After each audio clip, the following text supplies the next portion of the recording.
mag-explore. May mapa sa kanyang tromba at kislap sa mata. Naghahanap siya ng mga nakatagong kayamanan sa ilalim ng langit. Hakbang-hakbang siyang naglalakad sa pagitan ng mga gumagapang na baging at mga ibong umaawit. Binubuksan niya ang mapa at nagtataka, saan ako pupunta? Sa mga daanang puno ng dahon, kung saan namumukadkad ang makukulay na bulaklak. Hello, maliliit na unggoy, masayang bati ni Nono. Sila ay umiikot sa mga baging at tumatawa kasama niya. Sumilip ang tigre sa likod ng puno at sabi ng matalinong matandang leon, halika, sundan mo ako. Nono, nono, tapik, tapik sa paa. Sa gubat makikilala mo ang mga bagong kaibigan.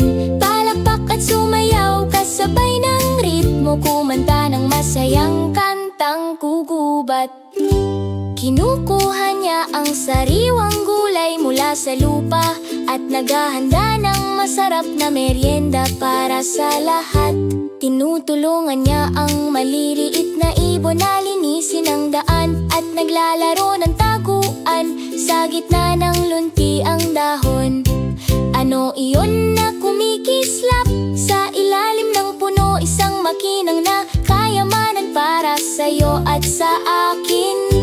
Nilulutas ni Nono ang mga palaysipan na may matalinong ngiti, dahil ang mahika ng pakikipagsapalaran ay nasa loob natin. Nono, nono, tapik, tapik sa paa. Sa gubat makikilala mo ang mga bagong kaibigan. Palakpak at sumayaw kasabay ng ritmo, kumanta ng masayang kantang panggubat.